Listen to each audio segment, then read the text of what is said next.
Hello friends, I am Devika. Here we are going to discussing about the principle of effective demand. Effective ഡിമാൻഡിനെ പറ്റിയിട്ടാണ് നമ്മളിവിടെ discuss ചെയ്യാനായിട്ട് പോകുന്നത്. 1930s അമേരിക്കയിൽ ഒരു ഗ്രേറ്റ് ഡിപ്രഷൻ ഉണ്ടായി. അതിൻ്റെ ഭാഗമായിട്ട് അമേരിക്കയിലും ഇംഗ്ലണ്ടിലുമൊക്കെ അൺഎംപ്ലോയ്മെൻറ്റിൻ്റെ അളവ് ധാരാളമായി കൂടി. ഈ ഒരു ടൈമിലാണ് കെയ്ൻസ് അദ്ദേഹത്തിൻ്റെ ഒരു തിയറി ഫോർമുലേറ്റ് ചെയ്തത്, ദ തിയറി ഓഫ് എംപ്ലോയ്മെൻറ്റ്. അതിൽ മെയിനായിട്ട് കോൺസെൻട്രേറ്റ് ചെയ്തിട്ടുള്ളത് പ്രിൻസിപ്പിൾ ഓഫ് എഫക്റ്റീവ് ഡിമാൻഡാണ്. ഒരു ഇക്കണോമിയിലെ എംപ്ലോയ്മെൻറ്റിനെ ഡിറ്റർമിൻ ചെയ്യുന്ന മെയിൻ എലമെൻറ്റ് എഫക്റ്റീവ് ഡിമാൻഡാണ് എന്നാണ് കെയ്ൻസ് പറയുന്നത്. ഇനി എന്താണ് എഫക്റ്റീവ് ഡിമാൻഡ് എന്ന് പറയുന്നതിന് മുമ്പ് രണ്ട് മെയിൻ കൺസെപ്റ്റുകൾ പഠിക്കാനുണ്ട്. ADF and ASF. ADF, aggregate demand price, is the amount of total receipt which all the firm expect to receive from the sale of output produced by a given number of workers employed. ഒരു firm produce ചെയ്യുന്ന total output വിൽക്കുമ്പോൾ അവർക്ക് കിട്ടുന്ന ഇൻകത്തിനെയാണ് നമ്മൾ ADF എന്ന് പറയുക.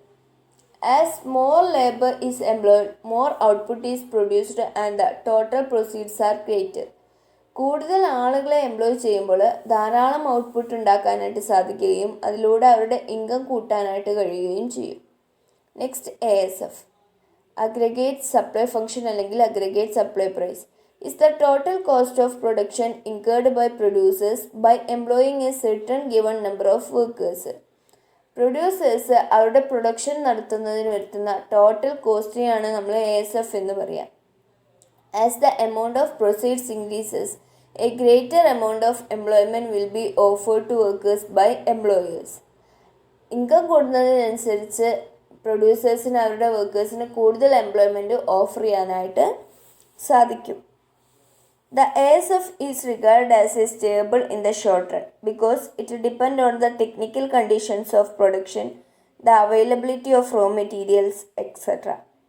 ASF എന്ന് പറയുന്നത് ഷോർട്ട് റണ്ണിൽ സ്റ്റേബിൾ ആയിട്ടുള്ള കോൺസ്റ്റൻ്റ് ആയിട്ടുള്ള ഒരു കണ്ടീഷനാണ്. കാരണം അത് ഡിപ്പെൻഡ് ചെയ്തിട്ടുള്ളത് ടെക്നിക്കൽ കണ്ടീഷൻസ് ഓഫ് പ്രൊഡക്ഷനെയും അവൈലബിലിറ്റി ഓഫ് റോ മെറ്റീരിയൽസിനൊക്കെയാണ്. The ADF depend on the consumption function and investment function. ADF depend ചെയ്തിട്ടുള്ളത് കൺസംഷൻ ഫംഗ്ഷനെയും ഇൻവെസ്റ്റ്മെൻറ്റ് ഫംഗ്ഷനെയാണ്. The level of employment can be raised by increasing either consumption expenditure or investment expenditure or both. Consumption എക്സ്പെൻഡിച്ചറിലോ അല്ലെങ്കിൽ investment എക്സ്പെൻഡിച്ചറിലോ changes വരുത്തിയിട്ട് level of എംപ്ലോയ്മെൻറ്റിൽ മാറ്റം വരുത്താനായിട്ട് സാധിക്കും. Thus it is the ADF which is the effective element in the principle of effective demand which play a vital role in the determining the level of employment in the economy. അപ്പോൾ ASFൽ നമുക്ക് അതിൻ്റെ ഫാക്ടേഴ്സിൽ short റണ്ണിൽ യാതൊരു മാറ്റവും വരുത്താൻ സാധിക്കാത്തത് കൊണ്ട് ASFലും ഒരു മാറ്റവും ഉണ്ടാവില്ല. എന്നാൽ ADFൽ നമുക്ക് ചേഞ്ചസ് വരുത്താനായിട്ട് സാധിക്കുന്നുണ്ട്. അതുകൊണ്ട് തന്നെ പ്രിൻസിപ്പിൾ ഓഫ് എഫക്റ്റീവ് ഡിമാൻഡിലെ ഒരു എഫക്റ്റീവ് എലമെൻറ്റ് എന്ന് പറയുന്നത് ADF ആണ്. Next effective demand. The logical starting point of Keynes theory of employment is the principle of effective demand. കെയ്ൻസിൻ്റെ തിയറി ഓഫ് എംപ്ലോയ്മെൻറ്റിൻ്റെ ഒരു സ്റ്റാർട്ടിംഗ് പോയിന്റ് എന്ന് പറയുന്നത് പ്രിൻസിപ്പിൾ ഓഫ് എഫക്റ്റീവ് ഡിമാൻഡാണ്. The effective demand is determined by the intersection of ADF and ASF. കെയ്ൻസിനെ സംബന്ധിച്ചിട്ട് ADFും ASFും ഈക്വൽ ആകുന്ന പോയിന്റിലാണ് എഫക്റ്റീവ് ഡിമാൻഡ് ഉണ്ടാകുന്നത്. ഇനി അതൊരു ഡയഗ്രത്തിൻ്റെ സഹായത്തോടു കൂടി പറയുകയാണെങ്കിൽ ADFും ASFും അപ്വേർഡ് സ്ലോപ്പിംഗ് കർവാണ്. അവ രണ്ടും ഈക്വൽ ആവുന്ന പോയിൻ്റാണ് E എന്നുള്ള ഈ പോയിന്റിൽ എംപ്ലോയ്മെൻറ്റ് എന്ന് പറയുന്നത് ON ആണ്. അതുപോലെ തന്നെ E എന്നുള്ള പോയിന്റിൽ പ്രൊസീഡ്സും റെസീപ്റ്റും ഈക്വലാണ്. ഈ ADFും ASFും പ്രൊസീഡ്സും റെസീപ്റ്റും ഒക്കെ ഈക്വൽ ആവുന്ന ഈ എന്നുള്ള പോയിന്റിലാണ് എഫക്റ്റീവ് ഡിമാൻഡ് ഉണ്ടാവുന്നത്.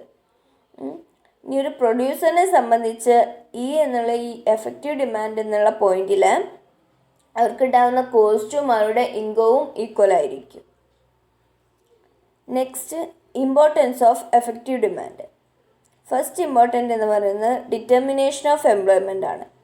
According to Keynes, the level of employment in an economy depend on the effective demand. കെയ്ൻസിനെ സംബന്ധിച്ച് എഫക്റ്റീവ് ഡിമാൻഡാണ് ലെവൽ ഓഫ് എംപ്ലോയ്മെൻറ്റിനെ ഡിപ്പെൻഡ് ചെയ്യുന്ന main element. And unemployment result from a deficiency in effective demand. അതുകൊണ്ട് തന്നെ ഈ effective ഡിമാൻഡിൽ ഉണ്ടാകുന്ന ഡെഫിഷ്യൻസി അൺഎംപ്ലോയ്മെൻറ്റിന് കാരണമാകുന്നു. Next, rejection of sales law. Full employment as a normal condition of an economy is justified in classical theory by the assumption that supply creates its own demand. Say's law means that the entire income will be spent in the economy. Says പറയുന്നത് full employment എന്ന് പറയുന്നത് ഒരു എക്കോണമിയിലെ normal ആയിട്ടുള്ള കണ്ടീഷനാണ്. കാരണം supply create its own demand. അതുപോലെ തന്നെ അവരുടെ ഇൻകം മൊത്തം അവർ എക്കോണമിയിൽ സ്പെൻഡ് ചെയ്യുകയും ചെയ്യും. But to Keynes, as income increases consumption increase less than proportionately. പക്ഷേ കെയ്ൻസിനെ സംബന്ധിച്ച് ഇൻകം കൂടുമ്പോൾ കൺസംഷൻ ലെസ് ദാൻ പ്രൊപ്പോർഷനേറ്റ് ആയിട്ട് മാത്രമേ കൂടുള്ളൂ. Since the entire income is not spend the economy. എല്ലാ ഇൻകവും എക്കോണമിയിൽ സ്പെൻഡ് ആവുന്നുമില്ല. അതുകൊണ്ട് തന്നെ supply fail to create sufficient demand to ensure full employment. Income മുഴുവൻ സ്പെൻഡ് ആവാത്തതിനാൽ ഫുൾ എംപ്ലോയ്മെൻറ്റ് ഉറപ്പാക്കാൻ ആവശ്യമായിട്ടുള്ള ഡിമാൻഡ് ക്രിയേറ്റ് ചെയ്യാൻ സപ്ലൈക്ക് കഴിയുന്നില്ല. Next, role of investment. The level of employment can be raised increasing either consumption expenditure or investment expenditure or both. Consumption എക്സ്പെൻഡിച്ചറിലോ അല്ലെങ്കിൽ investment എക്സ്പെൻഡിച്ചറിലോ ചേഞ്ചസ് വരുത്തിയാലാണ് ലെവൽ ഓഫ് എംപ്ലോയ്മെൻറ്റിൽ ഇൻക്രീസ് ഉണ്ടാക്കാനായിട്ട് സാധിക്കുക. Since consumption function is stable in the short run. പക്ഷേ Keynes പറയുന്നത് consumption function എന്ന് പറയുന്നത് ഷോർട്ട് റണ്ണിൽ സ്റ്റേബിൾ ആയിട്ടുള്ള ഒരു കണ്ടീഷനാണ്. The level of employment can be raised by increasing the level of investment. അതുകൊണ്ട് തന്നെ ലെവൽ ഓഫ് ഇൻവെസ്റ്റ്മെൻറ്റിൽ മാത്രമേ അവിടെ ചേഞ്ചസ് വരുത്താനായിട്ട് സാധിക്കുന്നുള്ളൂ. Thus investment play a significant role in the determination of employment. അതുകൊണ്ട് തന്നെ എംപ്ലോയ്മെൻറ്റിനെ ഡിറ്റർമിൻ ചെയ്യുന്നതിൽ ഇൻവെസ്റ്റ്മെൻറ്റിനാണ് ഒരു സിഗ്നിഫിക്കൻറ്റ് റോൾ ഉള്ളത്. നെക്സ്റ്റ് പറയുന്നത് the paradox of poverty in the midst plenty. നമ്മുടെ എക്കോണമിയിൽ ഗുഡ്സ് ആൻഡ് സർവീസ് ധാരാളമായിട്ട് അവൈലബിൾ ആണ്. പക്ഷേ അവിടെ പോവർട്ടി എന്ന് പറയുന്നത് ഒരു പാരഡോക്സിക്കൽ സിറ്റുവേഷനായിട്ട് കാണപ്പെടുകയാണ്.